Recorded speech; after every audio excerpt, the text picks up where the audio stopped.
কথা বল, এখন কানবেন। বাবা তুই এগুলো কই পাস? এই মাছটা তোরে কি দেয়? এই কলবে কি ঢাইলে দেয় তোরে? ইমাম নওমান বলে, হুজুর আমি ক্লাসের টাইমে ক্লাস করি, ক্লাসের বাইরে আমি আর একজনের কাছে ক্লাস করি। কোথায় ক্লাস করস রে বাবা? রাত যখন 12টা হয়ে যায় আমি মাদ্রাসা মসজিদে বয়ে বয়ে সারা রাত দুরূদ পড়ি আর কান্দি। আমি বলি, নবীজি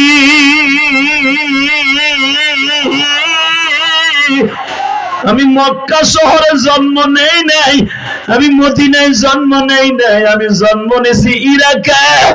এই কুফা নগরী থেকে কবে যাব মদিনায় গো নবী? আমি যদি আপনার ইলম শিখতে থাকি গো নবী, আমি সেটা জানবো না। আমার ইলমের বাহিরে আপনি রাতের অন্ধকারে আমার জানাই দিয়ে যাবেন গো। আপনাদেরকে যে বারবার এই বাদশা আব্দুল্লাহ 1 সপ্তাহ ধরে জ্বালাইতেছে বিবিরে রাখার জন্য, আমি গতকালকে রাত্রে দুরূদ পড়ে নামাজ পড়ে মসজিদের সিজদায় কাঁদতেছিলাম। আল্লাহ বাদশারা বিপদে না পড়লে আসতো না। নবী এই বিবির, এই বাদশার বিবিটারে রাখার কোন সূরত আসেনি। রাতের অন্ধকারে ঘুমাইছিলাম। আমি বলতে চাই না উস্তাদজি, আমার নবী আমারে রাত্রে বলে, নওয়াল তোর সাথে আমি নবীর কিসের নেটওয়ার্কিটা তুই তোর উস্তাদরে পরে বলবি, এখন বলবি না, কারণ এখন বললে তোর উস্তাদরা তোরে বড় মনে করবে। আমি বলতে চাই নাই হুজুর, রাতের অন্ধকারে আমার নবী আমারে মাছটা শিখাই দিয়ে গেছে, মাছটা শিখাই দিয়ে গেছে।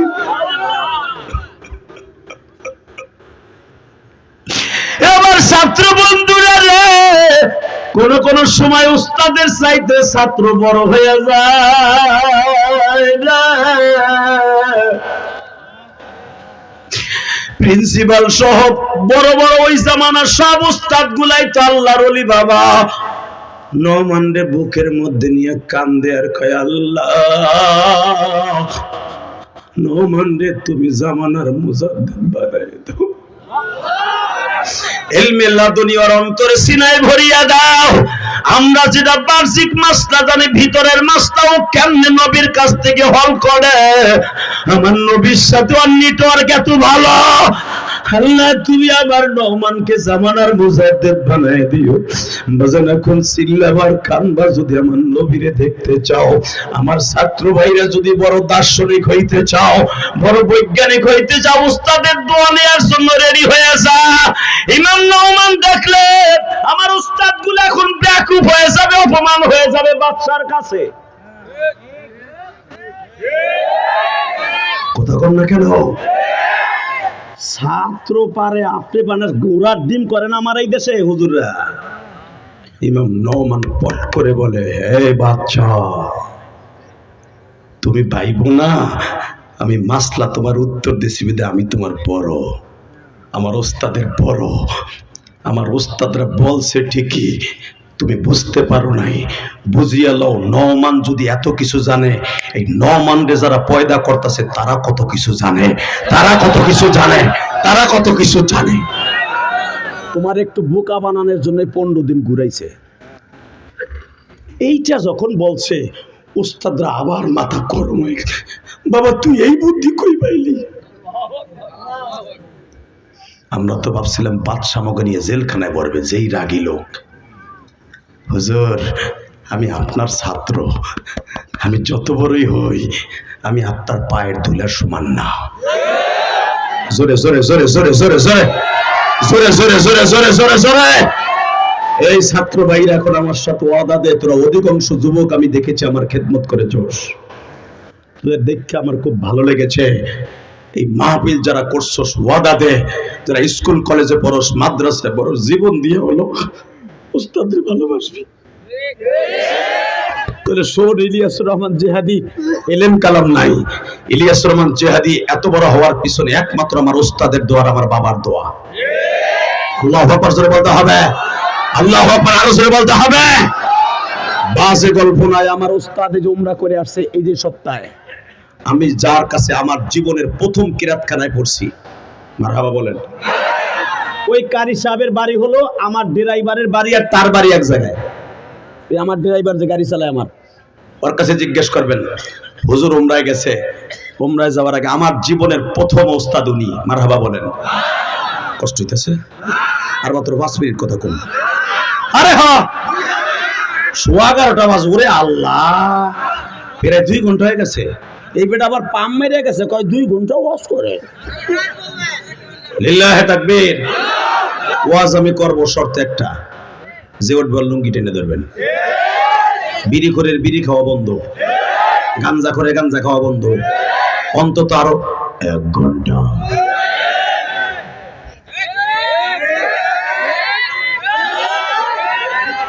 ভয় ভয় ভয় ভয় কলিজা বন বার ভয় পড়ে। যারা দাঁড়ায় আছেন কলিজার ভাই ব ব ব ওই তো খারাই হয়েছে, জানা যায় খারাইছে বেটা পিছনে ব। এটা কমলা রঙের এক গেঞ্জি গাই দিয়ে মগা পিছনে চায় আর দেখে যে আর পিছনে এটা বইছিনি। বাবা, তোর সাথে দামি দামি পোলাপান বইয়ে রয়েছে মগাটা, আর তুই যে প্যান্ট পরছ ওর পরে তো বসতেই পারবি না। জানো বইছে কেমন এমনি যে উঁচয়ে বইছে, হে সারের মতো বইছে। কারণ যে প্যান্ট পরছে ওটা নিয়ে লেড়াই বইতে গেলে প্যারাত করে বাইরে যাবো সেনের ইন্ডিয়া। চায়নাওয়ালা পোলাপান প্যান কিনবি, বাংলা ফ্যান। লিল্লাহে তাকবীর। আমার বাচ্চা যারা পড়তো স্কুল কলেজে যাওয়ার সময় বড় বড় ফন্দা আলা পায় যাবা, কথা কন না কেন? ওটা পরে ফুটবল খেলানো যাবে, দৌড়ানো যাবে, সবকিছু করা যাবে। কথা কর। আর তোরা যা পড়স ও পড়লে খারায়া মতন সারা সিস্টেমই নাই। তুইও তো ইয়া পড়ছিস কি? আল্লাহ, লিল্লাহে তাকবীর। কষ্ট হইতেছে? এমন প্যান্ট পরবি না তোকে পাও ধরে ধরে যায় যুবক। তোরা আজকে যুবক ওয়াজ দিছিস, বেদে যুবক ওয়াজ দিয়ে যায় আজকে। লিল্লাহে তাকবীর। ও ওয়াজের সভাপতি আছে, ওই আমার কয় হুজুর যুবক ওয়াজ তো ওইভাবে কইেন। কইয়া যায় হুন, যারা চায় না প্যান্ট পরবি, চায় না পান, যেই প্যান্ট পরে নামাজ পড়া যায় না, যেই প্যান্ট পরে আগামতা যায় না, সারা সপ্তাহ তোর খাড়ায় প্রস্রাব করতে হয়। কথা কন না কেন? কারণ ওই প্যান্ট পরে প্রস্রাব করতে গেলে বাইরে যাবে, আর তোর খরচ তোর বয়ে যাবে। বসতে গেলি ওই যে ফাইনাল বর্ডারে যে তোর পিছনেটা ঠেকবো। অতএব ওই প্যান্ট পরবি না, প্যান্ট পরবি সুন্নাত তরিকা 8 উপরে, এবং স্কিন কি বলে কি ইস্টিস ইস্টিস ইস্টিস, যেগুলো টানলে বলে বইলেও বলে, মারহাবা কর। যেগুলো পয়রা রুকুতে সেজদায় গেলে টান খায় না, আরামে নামাজটা পড়তে পারবি, আলহামদুলিল্লাহ বলেন। এটা পরা যাবে তো? বর্তমান আমি দেখলাম সবচেয়ে বেশি সুন্নাত তরিকায় পুরুষরা কাপড় পরে, আর মহিলারা পরে সুন্নাত তরিকায়, পুরুষ পরে হারাম তরিকায়। কেমনে? মহিলারা সব কাপড় পরে এডুক বাইর করে। কথা বল না কেন? পুরুষেরটা লয়ে গেছে লেডিসরা, লেজুর স্কুটা লয়েছে পুরুষটা। দেশে গজব আইব না, আইবো কি তোমার মামা তো বোন? কথা কন না কেন মুসলমানের বলা? পুরুষের ডাল হয়ে গেছে মহিলার। এখন পুরুষ তো টাকটির উপরে পড়তে হবে, আর মহিলারা টাকটির উপরে। আর মগা প্যান একটা কিনছে, ওর প্যান পরলে ওই এলাকায় রাস্তা ঝাড়ু দেওয়ার লাগে না। কথা কন। ও খালি প্যান কোন সময় কাঁচা জানেনি, যখন নামাজে যায়। বাপ রে বাপ, খবরদার, এই প্যান পরা হারাম হারাম হারাম হারাম হারাম। আল্লাহ আমার যুবক ভাইদেরকে বোঝার তৌফিক দান করো। জোরে কন, আরো জোরে, জোরে কন। আপনার ছেলেটা ভালো হোক, আমি দোয়া করি, মারহাবা বলেন। আমার যে উস্তাদ উমরায় গেছে, এই উস্তাদের আমি উমরায় যাওয়ার সময় হাদিয়া দিয়ে উমরায় পাঠাইছি। তাকানি দিকে এমনি এমনি আল্লাহ আমার এত কিছু দেয় নাই রে ভাই, আমার ইলেম কালাম কিচ্ছু নাই। আমি যে চালানসতা নিয়ে চলি, আমি মাঝে মাঝে বালিশে মাথা দিয়ে চিন্তা করি, আল্লাহর কসম করে বলছি, আল্লাহর জাতের কসম, ইলিয়াস তোরা আছে কি? এই যে যুবকগুলো পাগলের মতো তোরে ভালোবাসে, রাত 2টা 3টা স্টেজ উঠলো, স্টেজ ভরা থাকে, কেউ পায়খানা প্রস্রাবের কথা ভুলে যায়। যারা নেশা করে তারাও ভুলে যায়। মায়ের পাগল ছিল না, বোর পাগল ছিল, তারা মায়ের পাগল হয়ে যায়। আমার জীবনে এমনও ঘটনা ঘটছে বাবা। 8 বছর 9 বছর, কয়েকদিন আগে একটা ওয়াজ ভাইরাল হয়েছে, দেখছো? গত মাসের 4 তারিখ, নভেম্বরের 4 তারিখ একটা ওয়াজ ভাইরাল হয়েছে। গাজীপুরের একটা ছেলে মোটা দৌড়ে যে ওর বাপরে বুকি নিয়ে চিল্লাইয়া, ছেলেটা পড়ে গেছে 2 বার। দেখছেন না? এই ছেলের ইতিহাস জানোস তো? আমি তোকে কই, এই ছেলেটার জন্য বলছে ধর তোর বাপেরে।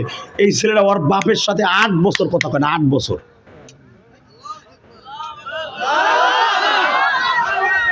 একটু জোরে কইতে পারলি না?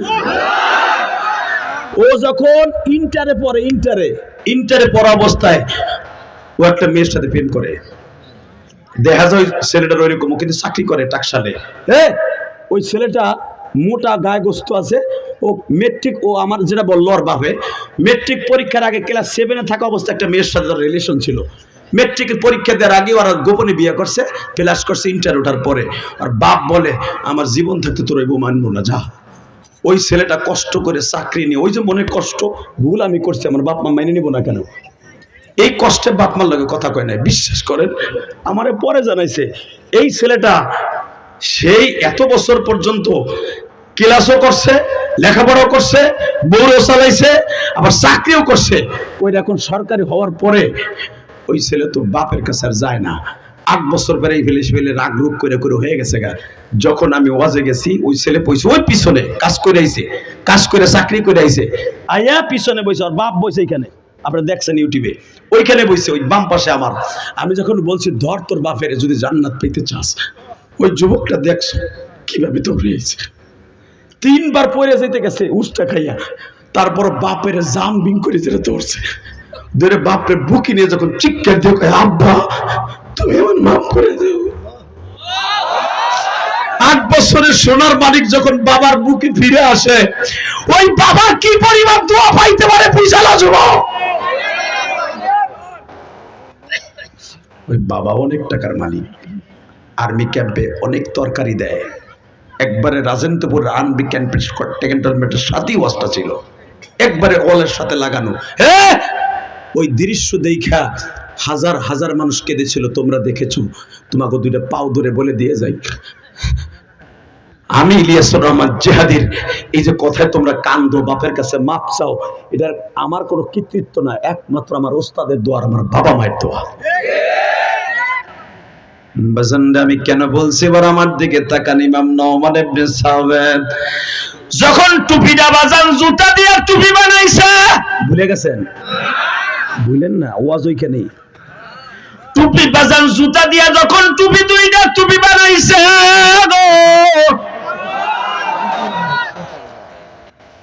ওই টুপি একটা পকেটে একটা মাথায়, যখন 2টা টুপি লেগে গেছে, ওস্তাদ টুপি 2টারে সুমা দিয়া বলছিল না, আল্লাহ তুমি আমার নওমানের জামানার মুজাদ্দিদ বানাইও। বাবা ঠিক আমার ওস্তাদও আমারে বলেছিল, যে বললাম না এক ওস্তাদ গত পরশুদিন বলছে, ইলিয়াস আমি জানতাম তুই যখন 4 জামাতে গওহরডাঙ্গা পড়স, তখন তায়েফের ইতিহাস বলে পুরা গওহরডাঙ্গা মাদ্রাসার হুজুরকে কান্দাইছিলি। সেদিন আমরা বুঝছিলাম আল্লাহ তোর এই জগতের জন্য কবুল করবে। আমার উস্তাদ কিরাত খেলায় বলছিল যে উমরা করে আসলো, ইলিয়াস আমি উমরায় যাইতেছি, আমি হুজুরের টাকা দিয়ে বললাম হুজুর আমার সালামটা রসুলের রওজায় দিয়ে, আপনার সালাম আমার জন্য কবুল হইব। হুজুর উমরার থেকে এসে আমারে ফোন করে বলে, বাবা তোর সালাম আমি পৌঁছাই দিছি বাজার। কেন আমার এই উস্তাদের কথা বলছি? এখন আমি তোমাদের উস্তাদের ভালোবাসার জন্য বলে যাই, আমার চরম দুঃখিনী মা যখন মারা যায়, আমি পরীক্ষার হলে বসা, আমার এই উস্তাদ জিয়া প্রথম আমার বুকের মধ্যে টান দিয়ে এইভাবে বুকে নিয়ে কয়, ইলিয়াস যে তোর মা কিন্তু অসুস্থ, বিছানায় পড়ে আছে, তোগো মক্তবের হুজুর, তোগো মসজিদের হুজুর তোরে নিতে আসছে, কিন্তু বাবা তুই বাড়িতে যাবি, মায়ের দেখে আবার 10 দিন পরে চলে আসবি। আমি বললাম হুজুর আমি যাবো না, পরীক্ষার আরো 4টা আছে, পরীক্ষা শেষ হইলে যাবো। এ কলিজার যুবক রে, মায়ের ওয়াজ করতে বলছো 2টা যুবক, আমি তোদের শুনাই দিয়ে যাই, উস্তাদের দোয়া মায়ের দোয়া যাদের সাথে আছে, জীবনে কোনোদিনও গরিব হবে না, জীবনে পথভ্রষ্ট হবে না, জীবনে ওর পয়সার অভাব হবে না, সম্মানের অভাব হবে না। আমার এই উস্তাদ আমার হলের মধ্যে, পরীক্ষার হলের মধ্যে বুকে নিয়ে কপালে চুমা দিয়ে বলছিল, ইলিয়াস রে বাবা তোর মসজিদের হুজুর তোরে নিতে আসছে, হুজুর আমারে বলে নাই আমার মা মারা গেছে গো, আমার দুঃখিনী আমার সাইডে চলে গেছে।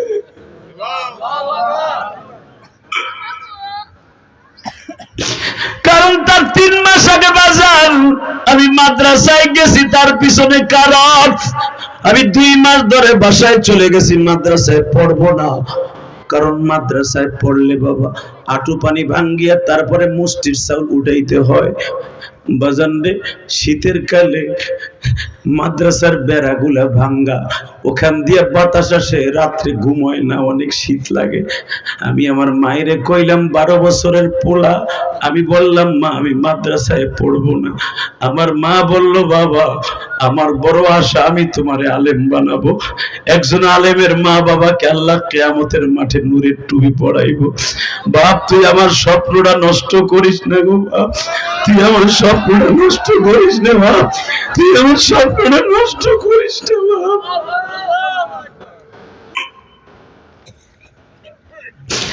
আল্লাহ আমার মতো যাদের মা নাই গো মালিক,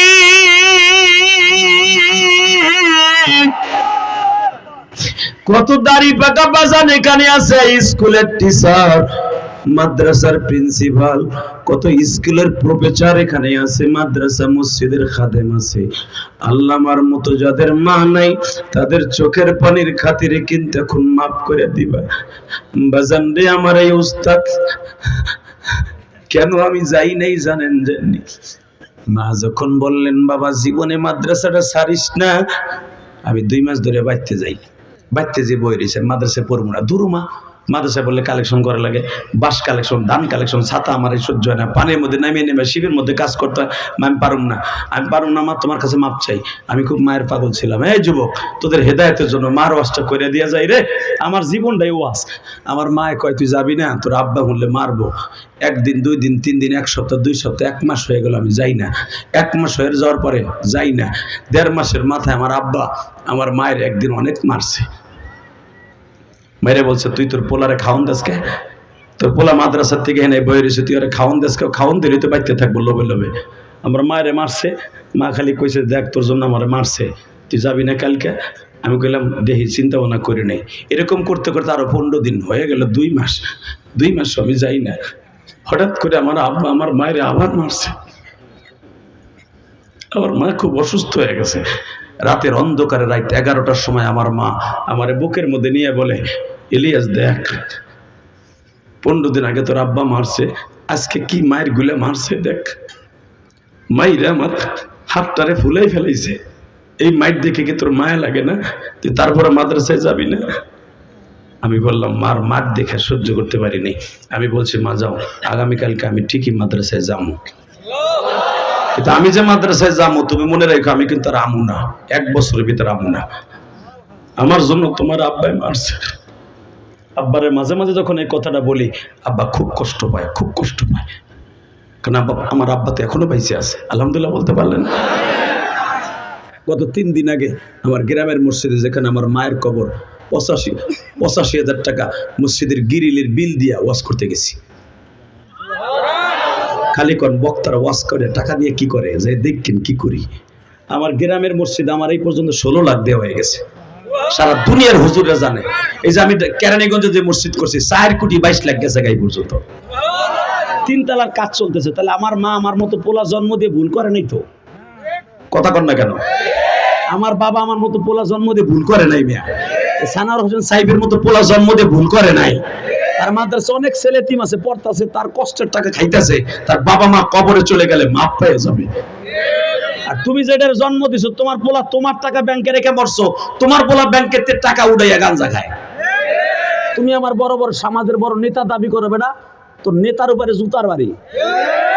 আবার তুই আলেম রে গালি দেস বেটা, মগার পর মগা। আল্লাহু আকবার জোরে বলতে পারলা না? তাকাও এইদিকে। আমার মা যখন বললো দেখ কি মারি মুগলে মারছে, মায়ের কান্না দেখে আমি আর সহ্য করতে পারি না। কলেজের যুবক, মায়ের কোনোদিন কান্দাইস না। আমি মায়ের অনেক কান্দাইছি, এই জন্য সারা জীবন মা মা কইয়া কান্দি। যদি মায়ের কম কান্দাইতাম তাহলে আমার মতো বক্তা বাংলাদেশে মা মা কইয়া কান্দনি বক্তা কম আছে। কারণ আমি যে মায়ের জন্য যেই পরিমাণ কান্দি, বাংলাদেশের কোনো বক্তা, অনেক বক্তার মা মারা গেছে ছোটকালে, কিন্তু আমার মতো কেউ কান্দে না। কারণ আমি আমার মায়ের অনেক কাঁদাইছি।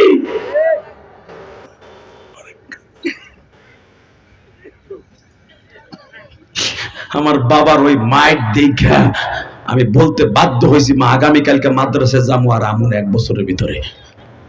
আমার মাও বলে ফেললো, তুইও আমার কষ্ট দেস, তোর বাপেও আমার কষ্ট দেস, যা। আমি কইলাম, আল্লাহ তুমি আমারে নিয়ে যাই, আমি এমন দেশে যাইতে চাই যেখানে তোর বাপেরও যেন দেখি না, তোরও যেন দেখি। কিন্তু আমার মালিক যে আমার মায়ের ওই ডাক্তার কবুল করছিল আমি জানি না।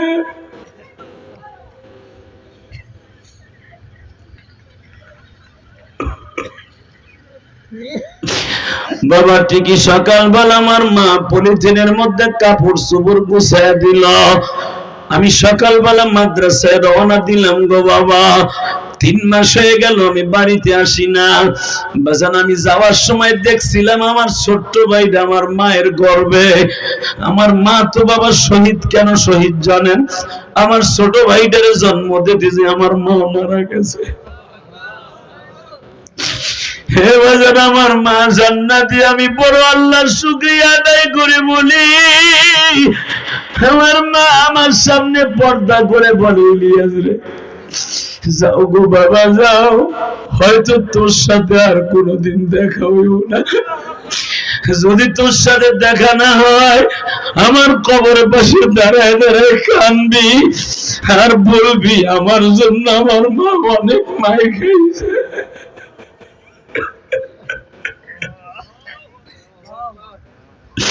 আল্লাহ দেখো আমার মতো যুবকরা কান্দে গো, কত দাড়ি পাকা বাজানের বাপ নাই মা নাই রা, কত আলেম ভাইয়ের জানো আমার মতো মা নাই বাবা নাই। আল্লাহ যেই যুবক গুলা কান্দে এদের সবাইকে তুমি অনেক বড় বানায় দিও। মহিলা প্যান্ডেল আমার মায়েরা যারা কান্দে তাদের সন্তান গুলা মায়ের চোখের পানির খাতিরে ভালো বানায় দিও, নামাজি বানায় দিও, নিশাদ মুক্ত বানায় দিও। স্কুল কলেজে যেই মায়ের সন্তান গুলা পরে আদবওয়ালা বানায় দিও। এদের জীবনটা তুমি সুন্দর করে দিবা বাবা, আনিবার মতো। বাবা আমার মা আমারে বললো, আমি বললাম ধরো তুমি কি মরবা কে, আমি যাইতেছি, আমি 3 মাস, আমি এমন 1 বছরের ভিতরে। বাবা তো যাওয়ার আগে আমার সাথে একটা কথা দিয়ে যা, এই যে শেষ কথা। যুবক আমি দেখতেছি তোর বাপের মতো বয়সের লোকেরা কান্দে, তুইও কানবি। এই বাবা আমার হাতটা আমার মা এখানে নিয়ে কয় আমার সাথে ওয়াদা দে, কি কোনোদিন মাদ্রাসার সাইডে আসবি না, আমি বাঁচি আর মরি। তখন আমার ছোট্ট ভাইটা আমার মায়ের গর্বে, আমার মা বুঝে লাইছে আমি আর বাঁচবো না, আমার সাথে ওয়াদা নিয়ে নিল, কারণ আমি তো আমার মায়ের বড় সন্তান। আমার মা আমার অনেক ভালোবাসত, বুকের মধ্যে নিয়ে ওয়াদা নিয়ে নিল, ইলিয়াস কোনোদিন মাদ্রাসার সাইডে বেডিং লিয়ে বাসায় আসবি না। আমি ওয়াদা দিচ্ছিলাম মা আমি আলেম হব। মারহাবা বলেন আরো জোরে, আরো জোরে। মা এই যে এই কষ্টে কান্দি, মা আলেম তো হয়েছে, ছোট হই আর বড় হই, তুই তো দেখলি না মা, তুই তো দেখলি না। তালবেলিম বাবাজিরা, এই স্কুল কলেজের বন্ধুরা, তোর ওয়াজ যারা দিছ সারা জীবন ওয়াদা দিবি আমার সাথে কোনোদিন মা বাপরে কান্দাবি না, কানলে সারা জীবন কানবি। যেই কান্দন কেউ দেখবে, কেউ দেখবে না, কেউ দেখবে না, সারা জীবন কানবি।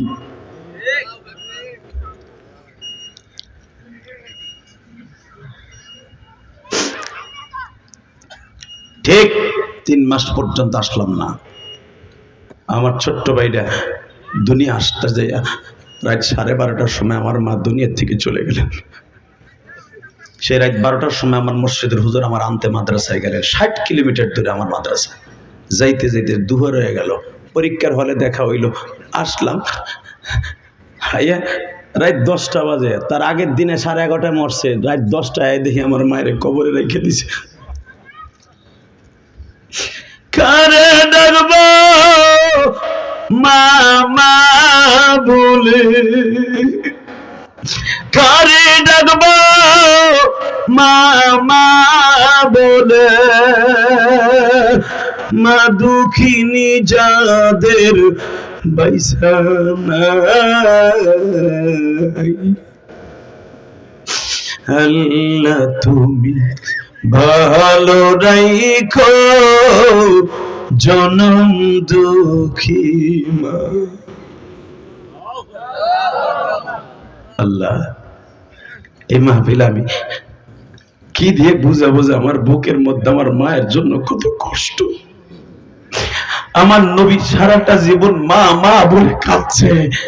বদরের যুদ্ধে যাইবার সময়ে 12ই রমজান আমার নবী নানার বাড়ির দরজার সামনে দাঁড়াইয়া, মা আমেনার কবরে পাশে দাঁড়াইয়া আঁঠু দুটা গেড়ে দিয়া নবী আমার কবরের মাটিগুলা বুকের সাথে লাগায় বলে, মা তোমার মুহাম্মদ আজকে যুদ্ধের পোশাক পরে কোরআন রক্ষা করার জন্য, নামাজ রক্ষা করার জন্য, আল্লাহর দ্বীন রক্ষা করার জন্য বদরের প্রান্তরে যাইতেছে। মদিনার থেকে 165 কিলোমিটার দূরে। মা আজ থেকে, মা ও মা আজ থেকে মনে করে দেখো, বহুত বছর আগে এই মদিনায় তোমার সাথে বাবার কবর দেখতে আসছিলাম। মা আমি তোমার হাতের মধ্যে নানার পুষ্করিতে নাইবা সাঁতার শিখছিলাম। আজকে আমি যুদ্ধে আইছি নানার দেশে। মা তুমি আজকে দুনিয়ায় নাই। যুবক ভাই, আমি তোর দুইটা পাও ধরে বলে যে ওদা দে, জীবনে মা আর কষ্ট দিবি না। উঠা হাত দুটা, উঠাও উঠাও উঠাও। জীবনে মা আপনি কষ্ট দিবি না। জীবন দিয়ে দোয়া করবি। আল্লাহু আকবার জোরে বলো, আল্লাহু আকবার জোরে বলো। নমো। আমি শুধু তোদের কাছে একটা দাবি রেখে যাই, যাদের মা বাবা বেঁচে আছে 2 ঘন্টা মেহনত করার পিছনে একটা কথার ওয়াদা দিতে হবে, যাদের মা বাবা বেঁচে আছে পরাণ বইরে ভালোবাসতে হবে। রাজি আছো? নমো। 2 নম্বর একটা কাজ করতে হবে, জীবনে একক তো নামাজ ছেড়ে দেওয়া যাবে না।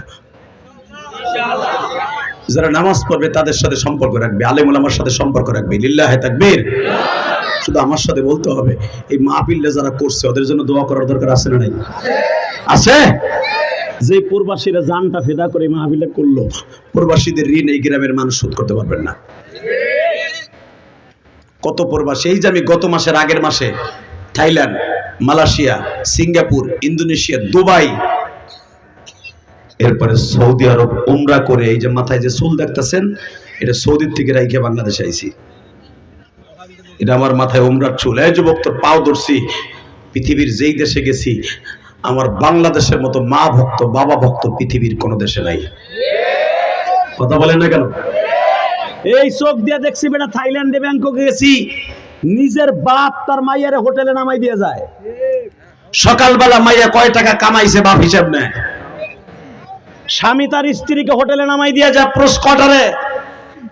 সকালবেলা ভোর হইলে হিসাব নেয়। আর আমার দেশের কোন ভাই তার জীবন থাকতে তার বিবিকে দিয়ে অবৈধ কাজ করাবে না, তার মাকে কোনোদিন একটা খারাপ রাস্তায় যেতে দিবে না। কথা বলে না কেন? আমার সোনার বাংলা, আমি তোমায় ভালোবাসি। আমার সোনার বাংলা, আমার সোনার মা, আমার সোনার বাবা, তোমায় অনেক ভালোবাসি। আমার প্রবাসী ভাইরা তোমাদের অনেক ভালোবাসি। আমার বাংলাদেশকে ভালো রাখতে যে তোমরা অনেক কষ্ট করো। কষ্ট হইতেছে? 2 মিনিট, 2 মিনিট পরে বিদায় দিব। আরে রাহমিয়া খালি 1 ঘন্টা 1 ঘন্টা 1 ঘন্টা 1 ঘন্টা কপ আমার মতো 2টা সিল্লানি দিয়ে দাও তো। লিল্লাহে তাকবীর, লিল্লাহে তাকবীর। শুধু একটা আওয়াজ দিয়ে বলতে হবে। ইমাম আবু হানিফা যখন বললেন, বাদশা আমার ওস্তাদ সবচাইতে বড়, ওস্তাদের দাম বাড়লো না কমলো? তা বাদশা কি বোঝে নাই? এ কি বলো, যেখানে ইমাম আবু হানিফা তার ওস্তাদরে বড় করতেছে, এবারে ও গেলে কিন্তু মস করবো না। আহেন দোয়া করি, আল্লাহুম্মা আমিন। যাক আবার আহুক, লিল্লাহে তাকবীর। একটা শর্ত ওয়াজ করব, বাংলাদেশে বাউল আর ফাউল নামে যে ভণ্ডগুলো আছে ওগুলোরে মারতে হইব, ওকে বাংলাদেশে ব্যান করতে হইব। যুবক রাজি আছোস না নাই? এই আবাল সরকার কি কইছে হনস নাই? আমি দাড়ি রাখি না, আমি দাড়ি রাখি না এই জন্য, কি জন্য? এই আবার আরেকজন পালা গান রে শাহ আলম সরকারে কয়, মানে আবাল সরকার শাহ আলমের রে কয়, আমি দাড়ি রাখি না এই জন্য। মোল্লারা কয় একটা দাড়ির সাথে 70টা ফেরেশতা থাকে। এত ফেরেশতার ভার আমি সহ্য করতে পারবো না, বেদের দাড়ি রাখি না। আবার এই হিজলা আবাল সরকার কয়, হিজলাটায় হাসে আর কয় কি ব্যঙ্গ করে কয়, আমার নবীর সুন্নাত ইনকার করে। তুই দাড়ি রাখস, মুখে রাখবি না নিচে রাখবি, এটা তো দেয়ার বিষয় না। কথা কর না গা, তুই সব জায়গায় বড় কর, এটা চাইছিল, এটা তোর বাপের কাজ আর তোর কাজ। কিন্তু তুই তো ব্যঙ্গ করতে পারবি না যে দাড়ি মোল্লারা কয় এক একটা দাড়ির সাথে 70টা ফেরেশতা, এই লেগে রাহি না। তুই একবার জেলখানাতে বাইরে খালি এই এলাকায় গান গাইতে আসিস, আস্তে কথা কইলে তোরে হেতাইনার রোগ হইব তোর। এ যুবক, এবার আওয়াজ দিবি, জগৎ কাঁপানো আওয়াজ। ওই আবার সরকারের যদি ডাক্তার ইউনূস সুদখোর ছাইরা দেয়, এই সুদখোর ইউনূস যদি ওরে ছাইরা দেয়, কসম খোদার আওয়াজ দে, আর যেই সরকারি ছাড়বে ও যদি তোকে কালী হাতি গান গাইতে আসে, ওর জায়গায় পুঁতে ফেলবি। রাজি আসোস না ভাই? কাকে রাজি আসো? আল্লাহকে হাত উঠায় রাখে না।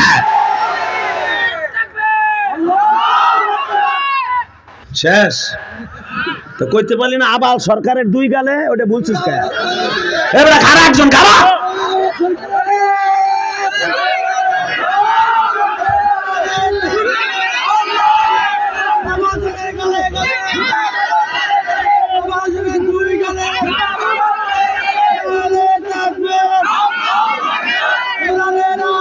এ ওইসে ব একটা দাঁড়াইছে কিচ্ছু বুঝি না প্রতিবন্ধী, আর একটা দাঁড়াইছে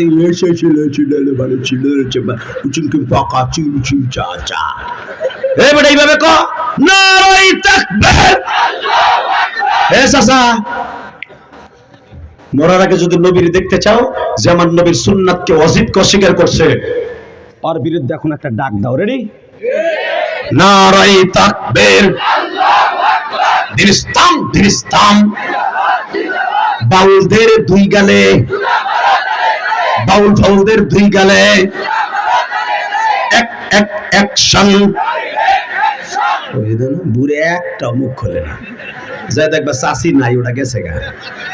বাউল ফাউলদের 2 গালে, এক এক অ্যাকশন।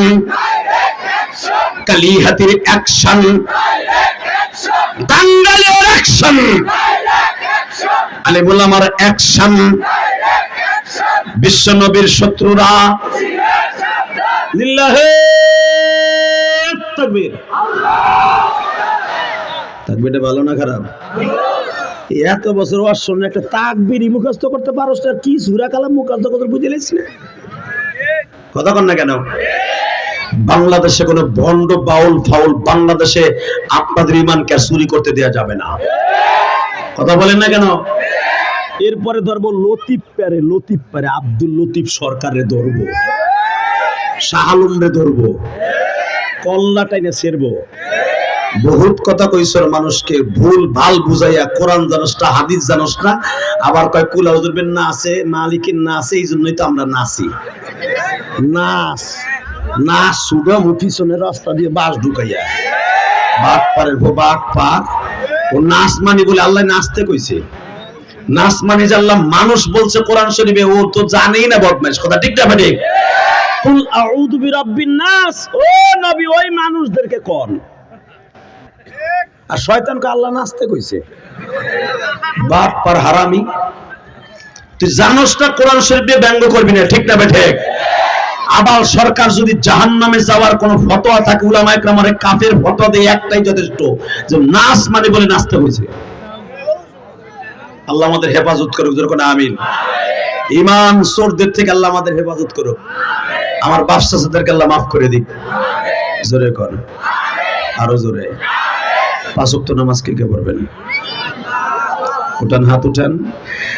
আল্লাহ তুমি তাকায় দেখো, আজকে 15 ডিসেম্বর, আল্লাহ গভীর রাত্রে 12:15টার সময় তোমার পাগলগুলি 2 ঘন্টা বয়ান শোনার পরে তোমার পাগলরা ওয়াদা করছে 5 ওয়াক্ত নামাজ পড়বে 15 ডিসেম্বর। আর মাত্র কয়েক মিনিট পরে আল্লাহ 16 ডিসেম্বর আরম্ভ হয়ে যাবে আমার দেশের বিজয় দিবস গোমানি।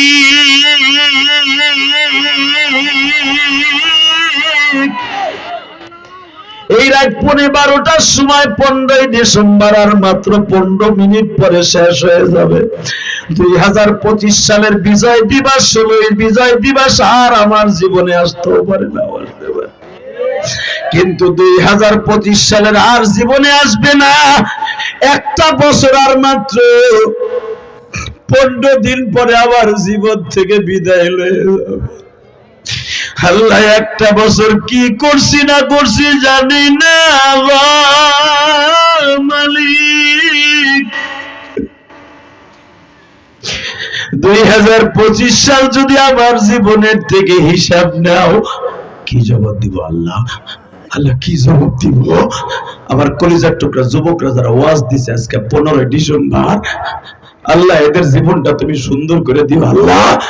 আল্লাহ যদি 2025 সালে কাউরে কষ্ট দিয়ে থাকি যেন তার কাছে মাপ চাই। কত মানুষ তো কষ্ট দেওয়ার পর আমার সাইরা কবরে চলে গেছে। আল্লাহ যারা চলে গেছে তাদের কাছেও মাপ চাই, তোমার কাছেও মাপ চাই। আমাদের এই একটা বছরের গুনাহগুলো মাফ করে দিও বাবা। ওয়াদা দেন এই বিজয় মাসে আজকে অর্ধেক অন্তত 15টা দিন নতুন বছর বরণ করব নামাজ দ্বারা, ইনশাআল্লাহ বলেন। নতুন বছর বরণ করব কি দিয়া? 39 ফার্স্ট কোনো গান বাজনা বাজাবি না, আগামীকালকে কোনো গান বাজাবি না, খবরদার, কপাল পোড়া হারামি বাটপার। তুই যদি কালকে ডেক সেট বাজাস তাহলে গরম চা মারবে হুজুরা। কোনো গান বাজাবি না, পারলে 16 ডিসেম্বর আনন্দের দিন করবি আনন্দ, মসজিদে যাইয়া শহীদদের জন্য দোয়া করবি, যারা আমার বাংলা মাকে স্বাধীন করেছে, এবং ওই ছেলেটার জন্য দোয়া করবি যে জুলাইয়ের গণ আন্দোলনে যার অগ্রভূমিকা ছিল।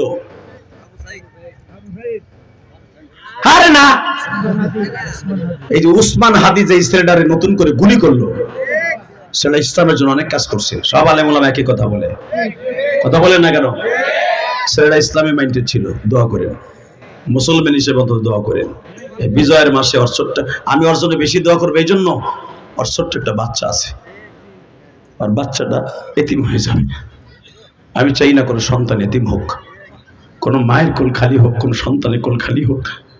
আল্লাহ উসমান হাদিকে আমাদের মাঝে আবার ফিরিয়ে দিও আর সুস্থ করে দিও। সিঙ্গাপুর নিয়ে যাওয়া হয়েছে, সরকার নিয়ে গেছে, ধন্যবাদ জানি ডাক্তার ইউনূসকে। ছেলেটাকে অনেক প্রাধান্য দিয়েছে। গরিবের ঘরে জন্ম নিয়েছে, শিল্পপতির ঘরে জন্ম নেয়নি, সে বরিশাল অজপাড়াগায় জন্ম নিয়েছে। আল্লাহ ছেলেটা সিঙ্গাপুর থেকে যেন সুস্থ হয়ে ফিরে আসে, দরকার আমিন। কষ্ট পাইলেন? আবার বেঁচে থাকলে দেখা হবে। লিল্লাহে তাকবীর, লিল্লাহে তাকবীর। এ যুবক, 2025 সাল বাবা মায়ের দোয়া নিয়ে বিদায় দিবি, রাজি আছিস না? মা বাবার দোয়া নিবি, বিদায় নিবি তো? এবারে আল্লাহর ওলি যাইতে ভাই, ওই চাদরটা তো একটু টান দে। আল্লাহ কবুল করুক, দরকার আমিন। 15 তারিখের আগে তোর আমি এখানে আসতেছি তো আসতেছি না, জানুয়ারির 1 তারিখ আইতেছি। কালি হাতি কোনে এই পোস্টার দেখাইল না আমি? আচ্ছা যাই হোক, পরে পরে পরে জিজ্ঞেস। গান্ধী না, লিল্লাহে তাকবীর। গান্ধীরা চিনেন তো? ওই পাইকারের ওই পাশে গান্ধী না, যাইন ইনশাআল্লাহ, যেরকম আমিন। শোনেন, জানুয়ারির 1 তারিখ একটা দোয়া হবে। এটা টাঙ্গাইলের জন্য একটা কঠিন, কারণ কি জানেন? টাঙ্গাইলের প্রথম বছর বরণ করব দোয়ার দ্বারা, ওর ওয়াজের দ্বারা। ভালো একটা দিন তারা নিয়েছে, আলহামদুলিল্লাহ বলেন। অতএব আমি বলবো 39 ফার্স্ট তোকে পাও ধরে গেলাম যুবক ভাই। আমি জানি তোকে সাদা বয়স, মনটা চাইবো একটু জাকানাকা দিল কানা করতে মন চাইবো, করিস না। আগামীকালকেও করিস না, যেরকম আমিন। যদি বিজয় দিবস পালন করস, যারা শহীদ হয়ে গেছে, মারা গেছে, তাদের জন্য দোয়া করিস। মসজিদে যে 2 রাকাত নামাজ পড়ে দোয়া করিস, দুরূদ শরীফ পড়ে দোয়া করিস ইনশাআল্লাহ। তোকে আমল শিখাই দিয়ে গেলাম, যারা সত্যিকারের শহীদদের জন্য দোয়া করবি, তুইও মরার পরে দেখবি তোর লেগে আরেকজনের দোয়া আল্লাহ বানাই দিয়েছে। মা বাবার জন্য দোয়া করবা ইনশাআল্লাহ, প্রবাসীদের জন্য দোয়া করবা ইনশাআল্লাহ, 5 ওয়াক্ত নামাজ পড়বা, রাজি আছো না? 15 দিন আর মাত্র বাকি আছে মাঝখানে, গড়ে 16 দিন আছে, কারণ এই মাসটা হলো 31 মাস, তাই না? গড়ে 16 দিন আছে, রাত আছে 15টা। শুধু আমি তোকে 2টা পাও ধরে বলে যাই, 15 দিনের ভিতরে কে কবে কবরে চলে যাবে আমি জানি না। তবে বাবা মার কাছে 15 দিনের ভিতরে মাফ চাইয়া, মা বাবার কাছে যারা অন্যায় করছো মাফ চাইয়া, বুকের মধ্যে মাফ চাইয়া 2026 সাল বরণ করে নিস। পৃথিবীর সব গোল্লায় গেল, আবু হানিফার মতো তোর দোয়া গোল্লায় যাবে না ইনশাআল্লাহ। বলো 30 সেকেন্ড এমন করে যুবক আছো, হুজুর আপনিও তো বাবার পাগল, মার পাগল, আমিও মা বাবার পাগল। আমি এই ভরা মজলিস তো আর পাবো না। এই ভরা মজলিসের ভিতরে আমি মজলিসের ভিতরে আমার বাবার কাছে মাপ চাবো। তুই যদি 1000 মানুষের মধ্যে বাবার কাছে মাপ চাই দেখাইতে পারোস, 2026 সাল তোর জন্য ভালো জিনিস বয়ে নিয়ে আসবে ইনশাআল্লাহ। তোর জীবনে যে তুই কি পাবি তুই নিজেও জানোস না। যে যুবকগুলো ওয়াজের আয়োজন করেছো,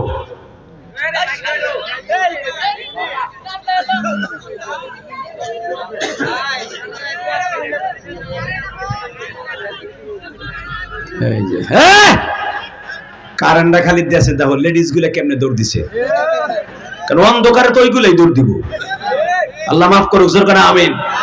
2টা মিনিট আমার দিক তাকাবি, 2টা মিনিট পরে বিদায় নেবে। যুবক ইলিয়াস রহমান জিহাদি কার পাবি না।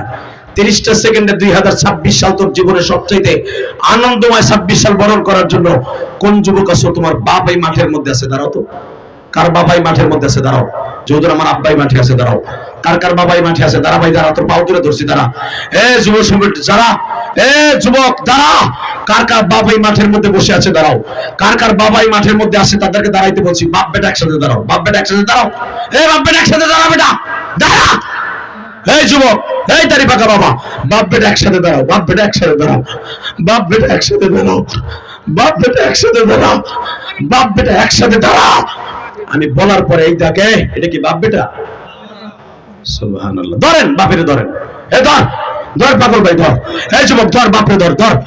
বুকের মধ্যে বাপের কাছে মাপ চা, বাবার কাছে বুকের মধ্যে কান্দে কান্দে মাপ চা, বাপের কাছে কান্দে মাপ চা। আল্লাহ 2026 সাল বড় করবো, আর মাত্র 15 দিন পরে।